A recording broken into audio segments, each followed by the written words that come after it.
is the ultimate gladiator sport. This goes back centuries.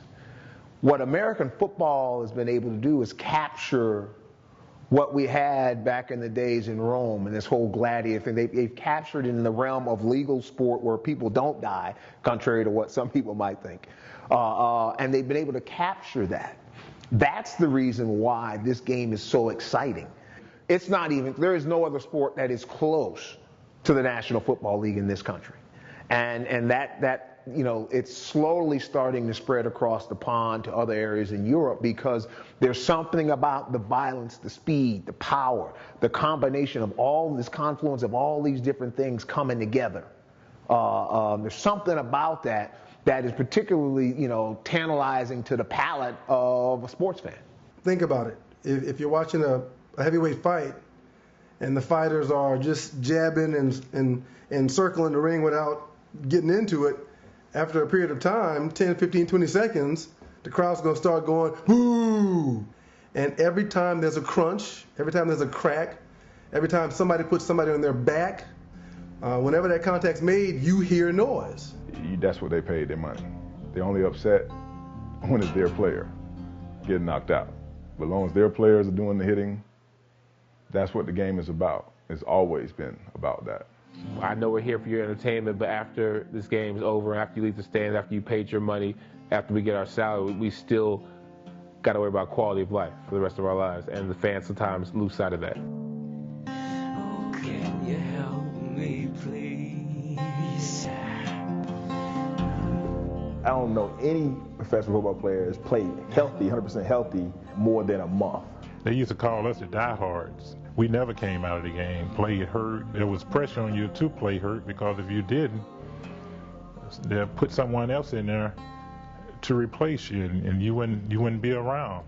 And that was one of the fears about playing this game. You know you had to play hurt because the old saying back in the day was you can't make the club in the tub. And they felt like you weren't a durable guy, would play hurt and would not play hurt, you wouldn't be around long. You know, I played 5 games with basically if my neck was so bad that if I'd slammed on brakes in my car, I would have been paralyzed for life.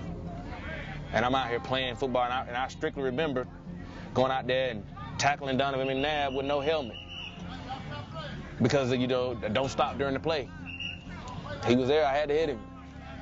But if I knew my neck was like the way it was then, I don't know if I would have hit him. I broke my right ankle 2 times. Rookie year, had to play with it. We were going to the playoffs. Holmgren says, hey, just give me what you got. It was only about 10 plays, but, you know, I had to play with it. And that's where the sideline is closed, the locker room is closed. You know as well as I do that the training staff and the doctors and the opinions with the coaching staff and the owners and all that general manager, that whole thing, dude, that is closed. There were numerous guys on my teams that had no idea what the actual injury that they had, what the gravity of it was, what it looked like downside-wise for them to be continuing doing what they were doing, being on the field practicing and playing.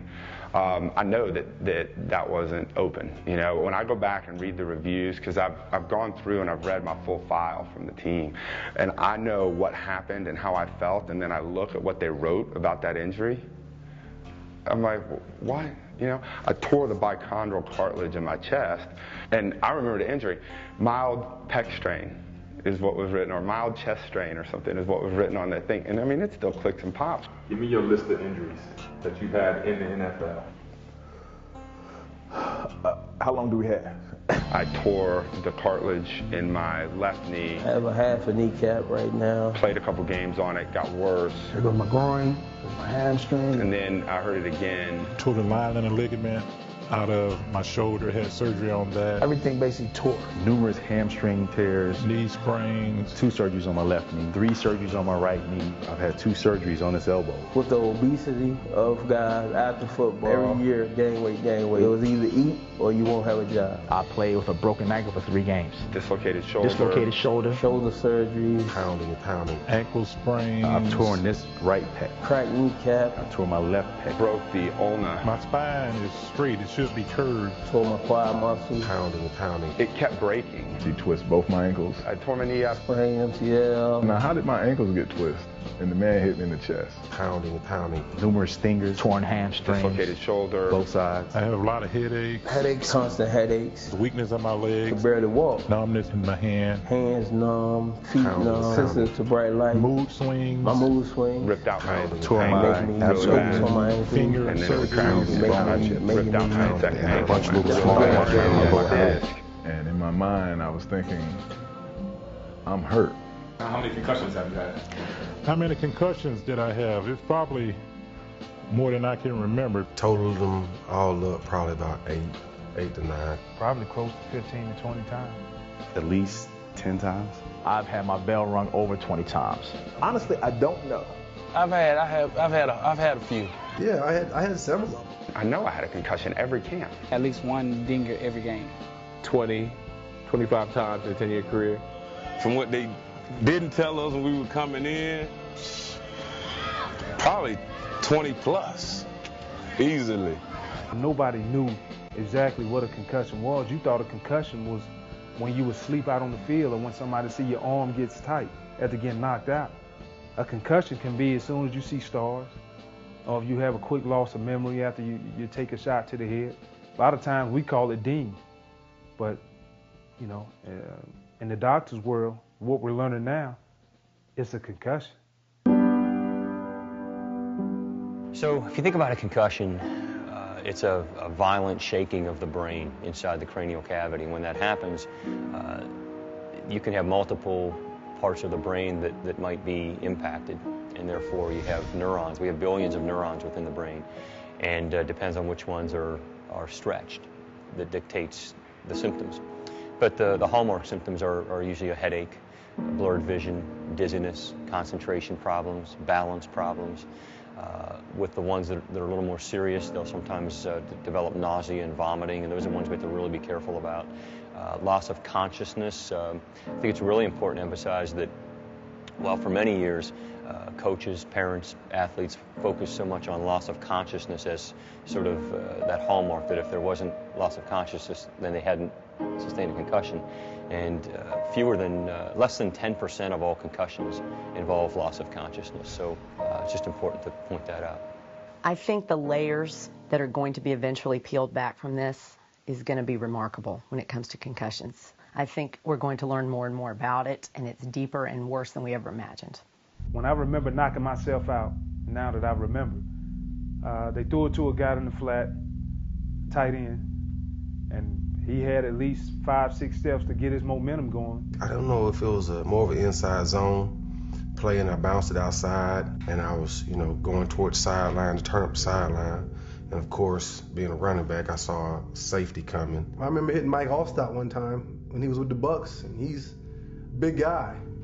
And when I realized that he didn't have the ball and I was going to have to make contact, I'm like, okay, well, I got to thrust my body into him because I know what he is, We're coming around the bend, we're turning the corner behind the quarterback. And Will Fork was at the other end, so he flat out beat Mike Williams, and he's coming free to the quarterbacks. Quarterback stepped up on him. I got Mo in his weight going this way. I never seen him coming. And as I lowered my shoulders in my head, we meet and just, and the quickest memory to that was me being back in the huddle. So I had my momentum coming as well. So you picture two guys running full speed. And so what I did was, I was always taught, see what you hit. And actually I did that, but I think he ducked at the last second, and actually my head coming in to hit him, he ducked, and actually his impact hit me right on the side over here by my temple. I tried to drop my helmet, and then he hit me right in the side. And he just put his helmet right here on me. It cracked my helmet and everything. And I guess I kind of twisted around, and next thing you know, I just, it was just, I was stuck. And when I actually came to, I just I couldn't move, but my eyes couldn't move, and I just looked down, and my hands were just up. And I could look down and saw my hands up, and I'm like trying to move them, trying to get some kind of mobility, and eventually I started hearing the coach calling my name more, and eventually I ended up getting up and coming out of it. And I remember, little like lights and stars. Like, okay, I got my bell rung. I was out. I got snuck, and it's funny now, but they said I was sleeping on the job. When I got to the sideline, of course, the coaches asked me. The trainers, or the doctors asked me those, just regular questions. Where are we? What's the date? Who are we playing? Stuff like that. But the first question, I think it was like he asked me, it was just so simple, and I'm like, man, I don't know, But it put me back out in the game. So after you couldn't answer any questions.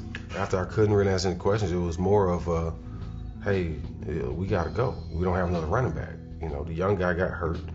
So who else is there to, I got a concussion. It's an unseen injury.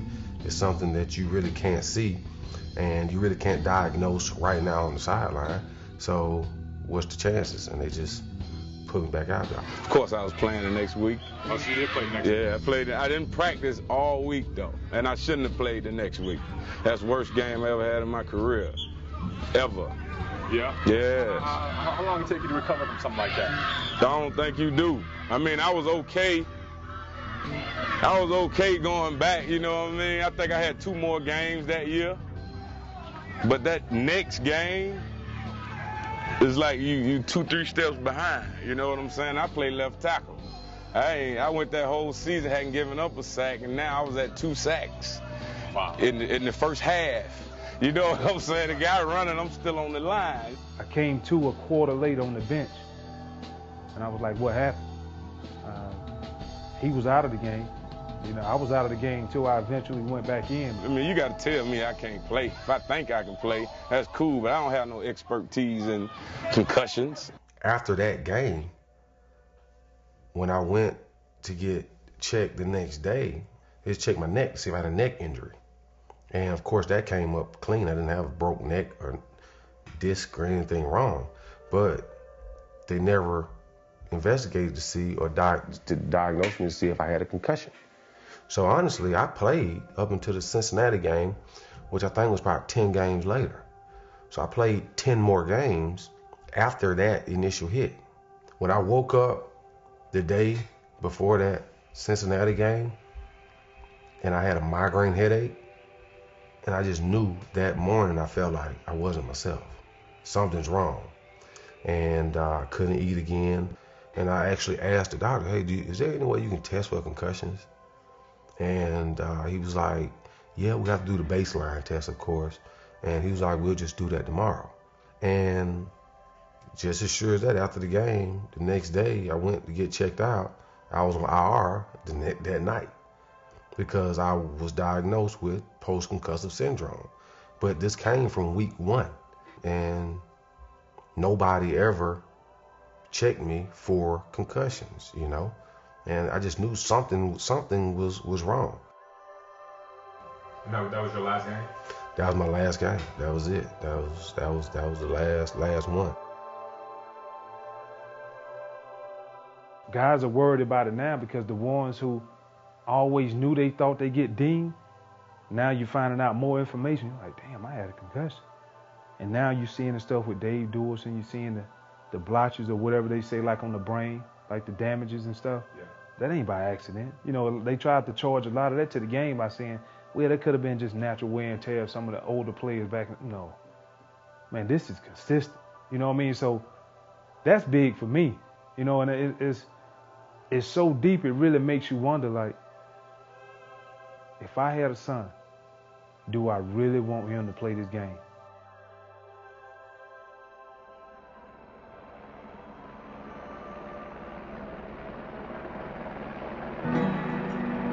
There was no really big hit that caused me to start bleeding. It was just sort of a collection of hits, and then I went onto the sideline and passed out. It was odd to see him walk off the field. He plays the 48 minutes, I guess, in junior and on JV, and I thought he just got poked in the eye. I was pretty calm about it until I saw him collapse, and then I ran over, and to see him shaking and kind of bubbling, and it was awful. And we we pieced together the concussion on the day before. after the fact, because I had asked him. He said he was fine. He looked fine. Did his homework and all that stuff the day before. And then I'm looking at him on the ground, and it was just awful. It's every parent's nightmare to watch, because I didn't know if he was paralyzed. I didn't know. And then they said they're going to get the helicopter, and it's just crazy. And I was just praying that he would be okay. It's scary when they tell you you're going to take a piece of your son's skull off. It breaks your heart to see your children, or one of your boys. They're the whole reason we do stuff, and we want to see him succeed, want the best for him, and to have him take this setback. I mean, it opened up a whole lot of things that how's this going to affect him going forward. If you don't want the surgeries, if you don't want the cuts, if you don't want the abuse, you don't have to do this. This is not one of those things that people are forcing you to do. This is part of it. This is what we chose to do. It wasn't like somebody held a gun to somebody said, you know what, you're going to play football. Well, no. You're going to play. It didn't work that way. These are choices that we made. And really, like with all of life, there are repercussions with everything. We hear a lot of, we know what we signed up for. And as more things come out, the reality is we didn't know what we signed up for. And I know to the fan, it's relative. You guys made all this money. You chose to do this. We did. We did. And we understand that there was health risk going into the game. But we didn't know that we were signing up for long-term effects that were going to affect us long after our careers are over. And you have a responsibility to your teammates and to the kids that will come after you that plays the game professionally to always be safe and always know what you're actually signing up for. Hell, if I'd known, I probably would have worked a little harder pitching that damn baseball, working on my fastball, my curveball, and that changeup. You guys all start to play in the NFL or whenever you're Pee Wee League, and you're not thinking about, you do it because your dad did it or your brother did it, and wow, I want to be that when I grow up. You're not thinking about your health. But the NFL, I think that the head honchos and the folks that know about the league, they knew this was coming. I believe they knew this was coming. You're hearing about it because the players are having strokes and they're paralyzed and they can't walk, and we're seeing more and more of it. They knew this was coming. What I hate about pro football is the hypocrisy. I hate the hypocrisy of saying that we're a team and we're a family, but once guys leave the game, the phone calls don't get answered anymore when guys are attempting to make that transition to life after football. I remember sitting in some of the meetings with the owners and going back and forth about whose responsibility it was. Fighting, scratching, clawing for small increases in benefits for guys who weren't playing anymore. And hearing some of the comments that were made, and you're like, damn, I'm going to be one of those guys one day. Every guy in this room is going to be a former player one day. The way that they view former players, the way that they think about them, it's just not right. They're putting out all in the presses about how they're taking care of the players more so than they have in the past. But a lot of guys are not being taken care of the way they should be taken care of. And the guys that's injured, that's trying to get their disability, they're giving them a hard time as far as doing it. And it's almost like they're waiting for some guys to die off so they don't have to pay them. And I've heard that a lot and read a whole lot about that, and I'm kind of living proof of that. And when I was turned down for my disability with the league, they telling me basically that my degenerative injuries wasn't football related. So I'm having to fight that. When it comes to healthcare in the NFL, it's really interesting. You talk about a multi-billion-dollar industry where the cost for the healthcare of these guys who make the game, I don't care if they're pre-94s, whoever, 93s, I don't care who it is. These are the guys on which their backs the game was built. Now, currently, you have a 5-year plan in place where you're covered after you leave the NFL, which we had at the time. Well, I left the game at 26, and at 30 years old, I felt fine. It was like as soon as that time frame was over, that gifted 5 years, was when my body started to fall apart. I think it's, 3 years, 3 games get vested. There were so many players there who had 2 years, 8 games, or 3 years and 2 games. One guy, the worst guy, who had 3 years, 2 games. He needed 1 more game to get vested. And he had the dementia, he had the injuries, he had all this stuff, and he couldn't get all the benefits because of 1 stupid game. They had health insurance potential for guys like myself, and I applied for it and was turned down. So that didn't make me feel real well. I'm like, I'm gonna get me some good health insurance now, and even if I had to pay for it. But I was turned down as well as a lot of other guys I knew, so that was a big front. It's still beneficial for them to have your former players singing your praises rather than have them cursing you to hell for not taking care of them. And you wouldn't have them those suicides on your conscience either, which has to weigh on somebody who made that decision to not give them the money, or on the other end of that phone and said, sorry, sir, we can't help you, knowing that there are things they could do. Shame on the NFL that we're even saying what should they be doing. Shame on the NFL. You are a $1 quillion business. You are the biggest and the best of all sports, and you're not taking care of your own. Shame on you. We have enough resources to take care of everybody if we really wanted to. So why aren't we? And that was, that's the question. What was the answer? Greed. I don't understand how you can fine a guy X amount of dollars, but that same day you use that same footage for Monday Night Football to highlight the upcoming game. So basically you got double paid off that, because that same hit that you just denounced this man for and fined him and made him seem like a evil monster in the public eye, you're pubbing not him up, but the game of football, and like, this is how it's supposed to be played. This is what you should expect coming up against these two teams. Hard-hitting football. But at the same time, you're telling us to slow down. You're telling us to watch yourself, be careful, things like that. So it's a double standard. It was the start of the second half, and he was doing his kick return, and it was like everybody was still filing and no one was really paying attention. And as soon as he caught the ball, it was like, oh, game started already. I tried to maybe take an extra step, and then obviously the game's going so fast, everybody just kind of caught up on it, sped up on me. And then as I braced myself, there he was right in my face. And my initial reaction, just like last time, but it was even worse, I just ducked, I just buckled in. And it just so happened that he did the exact same thing with his helmet. And when he hit mine, it compressed my neck that much worse. And when you see it on film from the angle of the initial camera, the natural camera, you don't, you're like, okay, you got hit. But then when they flipped it around for me and I saw it afterwards on the other side, I mean, my neck just slinky. And it just went all the way in, and like, right when I got hit, everything went blank.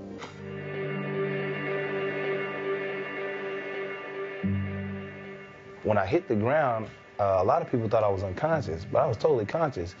The only way I knew I was paralyzed was because my eyes were bouncing up and down on the ground, not because I had hit the ground, because I was already on the ground, but because people were landing on me and I couldn't feel it. And I just, like, it looked like somebody was moving the camera up and down, and my eyes were doing that. And I was like, man, I'm paralyzed on the floor. And like, I'm thinking this in my head. I'm trying to say help, or like I can't move, but I can't even move my mouth. And then, like, stuff was flying in my eyes, and I realized I wasn't even blinking. And so everything was out, like everything, total feeling, total movement, everything was, I was incapable. I hear the fans, they're screaming, and I hear everybody jumping around on top of me, and my head still bouncing around, and all of a sudden, like, somebody turned the volume down gradually, and you just hear people kind of get more in tune to what's going on. And then you hear somebody say, help, help, he's down, Hobbs is down. Just started getting real serious when everybody came around and just kneeled around him, both teams. And you could hear like a pin drop through the whole stadium. And at that point I was yelling for him to get up. And I think people started realizing that, like, I had my jersey on, and people were looking up the box, and they realized that his wife must be up here. So all this is going on. I can see the people in the stands are kind of turning around and looking at the field and turning around and looking at the field. Like it got real to them because it was no longer just a player. I think they saw the family point of view. And then immediately, right then, everything started coming back too. And they said on camera, I guess, they said my legs started shaking, my arms and everything, but I didn't really have I didn't have control over them. It just like all of a sudden it just started working again. So almost like if you were going to a warehouse or a main switchboard and you start cutting things, that sound, everything just starts clicking back. So everything started working again. And then I saw them bring out the stretcher, and I didn't think he was going to get back up. So they had put him on the stretcher, and I was just like, I was thinking, like he's not going to be able to play with the kids anymore. Just his dream that he worked so hard for just ended. And so they flipped me over, and I'm thinking, okay, what's the next move? What's the next move? How do I let people know I'm okay? And so I started trying to move my feet a little bit controllably. I'm controlling my footwork now, so I'm moving my feet, and I give the thumbs up. But I knew it wasn't a thumbs up that he was okay. It was a thumbs up that basically, like, I'm alive to me, or his mother, his brothers, his dad that's watching. But where everybody was like cheering, yeah, he gave a thumbs up. It's not a thumbs up. It's never a thumbs up. I'm rolling on the grass, and I hear the cheers, and I hear, go Hobbs, we got your back, man, this and that.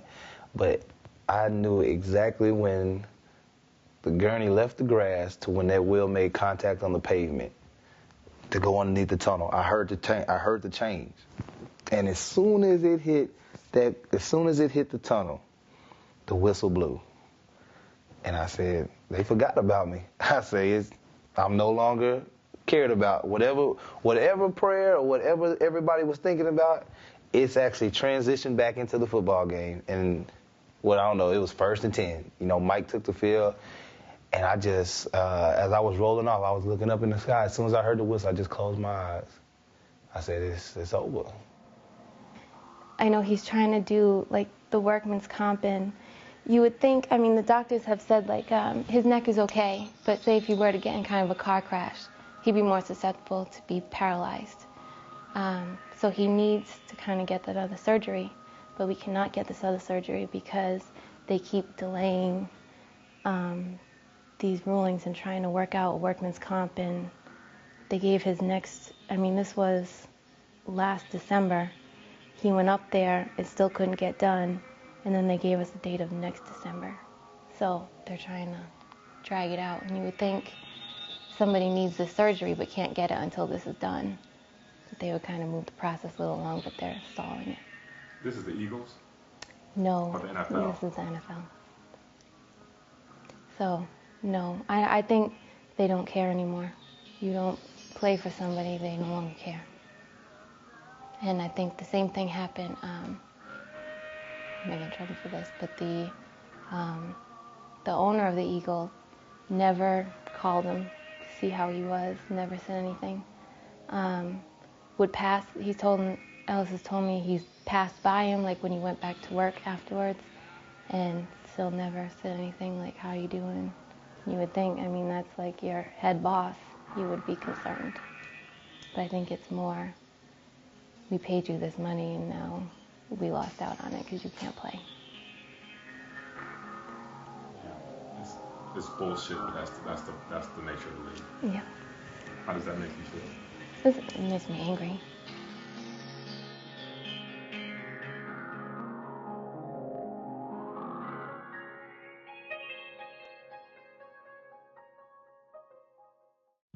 John Abadi, 5'11", 240, linebacker, and fullback. Every day for me, when I got to the league, was a game day. Because I was a fringe guy. I was trying to make the team every day. I knew that if I didn't go all out on every play, and I didn't knock the hell out of somebody, then I was going to be that guy that said, bring your playbook, the GM wants to see it. So every play was a game day for me. What I'm taught, and as a player, there's one way to get a coach's attention, period. Especially when you're a guy like me who's 5'10", not the most athletic guy. I mean, it's just reality, but a hard-working dude. This is how you get the attention of coaches. You knock the hell out of somebody. You will play if you love contact. That's the bottom line. That's the name of the game. And that's how I made my career. And now that's what I'm paying for. All the blows to the head. And at the end of the day, I asked myself, was it worth it? And Lord knows it was not. Coaches, this is their philosophy. If they can't see it, then it doesn't exist. So a bruised brain or a headache, that's nothing to them. You look up to coaches because they're coaches. And you think that they actually care or they're actually going to tell you what's best. But boy, do you figure out that there's only a few coaches that really do care about their players. Did you ever stay out because of a concussion?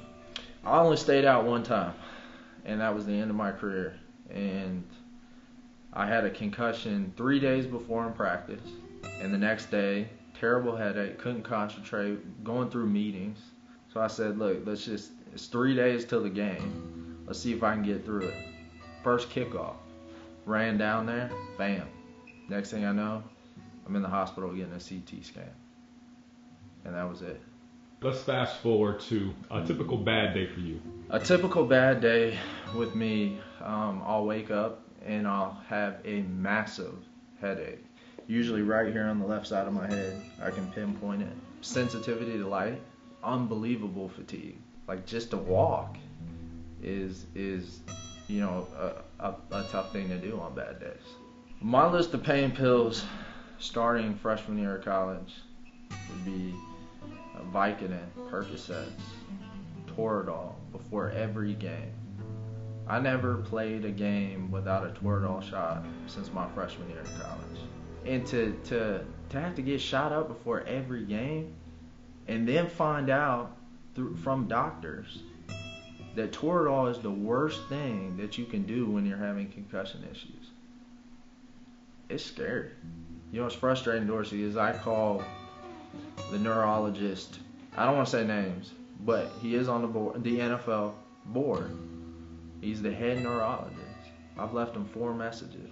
How many times do you think he's called me back? None. Why is that? I mean, this is a guy who is supposed to be the concussion guru. I can't even get a hold of him. It almost seems like anybody related to the NFL or football, even college football, they're not willing to help. That's what's frustrating. You know, I think that obviously they've known about these issues for a long time, and I think they misled us. They held some information from us, and it's going to be losing a lot of guys at an early age. It's just the reality of it. Suicidal thoughts? I'd be lying if I said no. It's you know, it's a hard thing to I guess accept or to tell you that I am, but yeah, it runs through my mind. When you heard about Junior Seau, what crossed your mind? You know, to be honest with you, am I gonna be next? It's something I don't want my mind to go to, but it's just a natural thing. Because when you add up everything, it's like, shoot, I'm having the same issues. And honestly, I think about my parents. And I think about my parents who, they have a daughter who has cerebral palsy, who they take care of. A little brother and son that died at 15 in a car accident. I think about at 26, in 5 to 6 years from now, are they going to have to take care of me?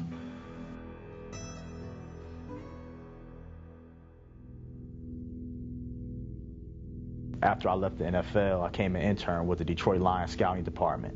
And just so happened Andre Waters was part of the coaching program. Interesting story, the first lunch that we had, I felt like a kid in the candy store. I'm sitting next to Andre Waters, and I said, Andre, you know, I modeled my game after you. I looked up to you. I'm a Philadelphia kid. And Andre looked over to me and he asked me, well, how do you feel? And I think about that question he asked me, you know, how do you feel? And now I get it. I mostly started seeing a change in Shane a couple years after he retired. He would start to forget things that he normally wouldn't. He started to show signs of paranoia. He would think people were following him or that people were after him, and then he started to become more distant just with everyone, with, you know, friends that he had always been friends with. And then eventually, you know, he even started to become distant with the kids and was not as involved. I was able to convince him to go to the doctor because he was having horrible headaches. And we went to the doctor and they did a CAT scan and they saw a tumor in his brain. And it turned out to be a benign tumor, which they removed. And I spoke to the neurosurgeon, and he did tell me that, you know, this doesn't explain his behavior. He said, you know, this is a benign tumor, and the location of it doesn't explain the way he's acting. So the morning of January 21st, he, you know, woke up really early and he was, you know, acting very strange, pacing back and forth. And I told him that I made him an appointment for that day, and, you know, he was saying he didn't need to go and that, you know, someone had done something to him and he was going to go try to talk to them or go confront him. And this was actually a good friend of his, and so I tried to talk to him about it, and, you know, I said, you can't do that. You can't keep confronting people. You know, no one's doing anything to you. I tried to explain to him, and he just didn't believe it. He just believed that everyone was after him. And so I had gone back into the bedroom, and I was walking out of the bedroom. I was about to leave, and he had gone out to the garage. And he came in from the garage, and I was walking down the hallway. When he came in from the garage, he had a gun in his hand, and I saw the gun. And I saw it, and I ran towards the front door, and went to go, you know, run outside. And as soon as I put my hand on the door to go outside, I heard a gunshot. And he had turned into the kitchen and turned the gun on himself.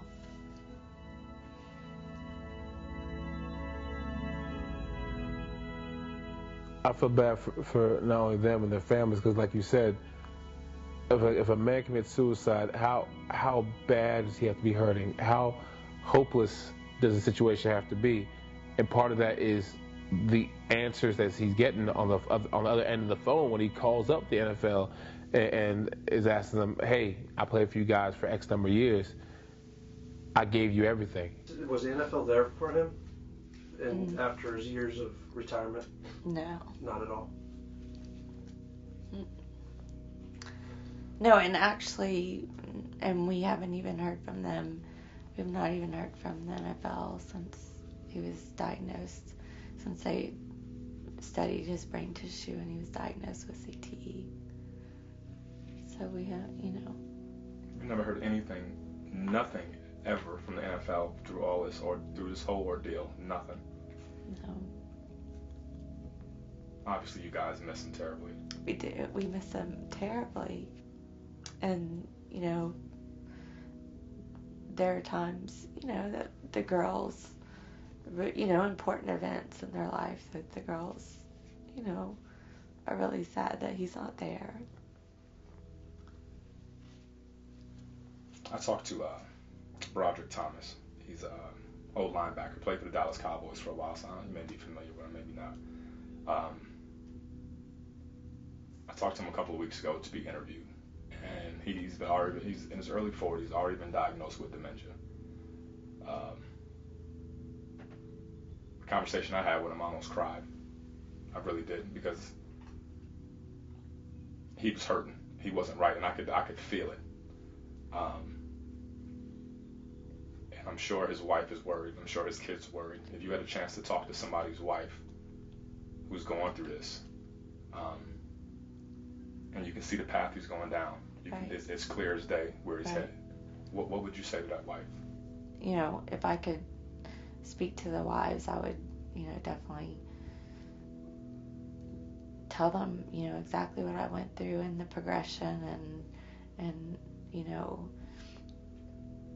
educate them on what I now know, and also to, you know, current players' wives, you know, to watch out for them during the games, and, you know, maybe try to make a stand for them to, you know, not play if they think that you know, their husbands are being damaged, because I know that, you know, Shane played through everything, and he wasn't educated in the concussion.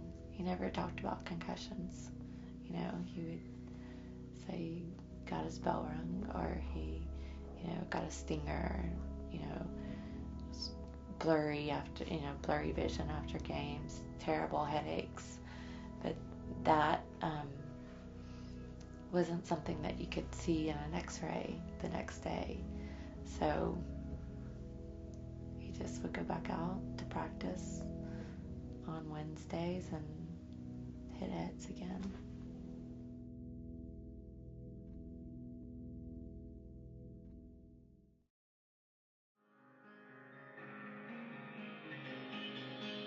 That's one of the things that has to be addressed and with the collective bargaining agreement, is that, in my opinion, when you look at the money that's in that pension, you know, and I think it's close to $1 billion, or was at one point in time, that's sitting there. Players should be insured for the rest of their life, because the reason we're finding out all of these things long term, you know, for example, I could not get insurance after my 5 years was up. So what I had to do was create a business and get a group policy underneath a business that I established in order to insure my family, which is insane, because what do we hear all the time? The reason you can't get insured? Pre-existing condition. Boy, I got about 12, 13 pre-existing conditions, including knuckles and joints and so on and so forth, that players are uninsurable. So if I had to say the biggest travesty of all of this, including, you know, whether it be the concussion issue, obesity, degenerative, whatever. To me, it's the insurance. There has to be a mechanism and a way to insure, in my opinion, every player who's played this game, because down the road, to your point, that's when stuff happens. When the warranty's over, because you're still in pretty decent shape 5 years removed from the game. But for the magnitude of dollars that are bought into this game, the magnitude of money that is sitting in the pension right now, that you and I and others were a part of, for those players not to be insured, I think is an absolute travesty.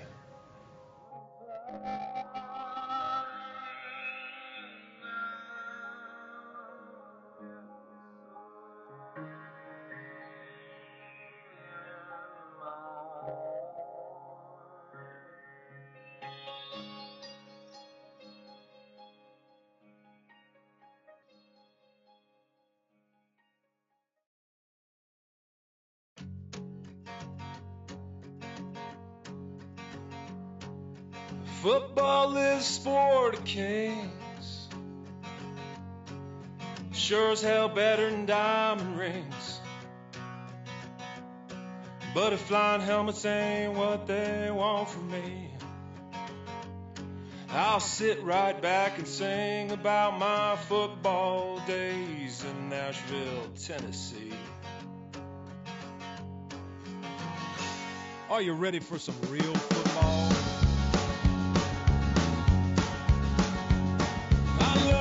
NFL, I wore their shield on my chest, but when I couldn't go anymore, they hugged me like the rest.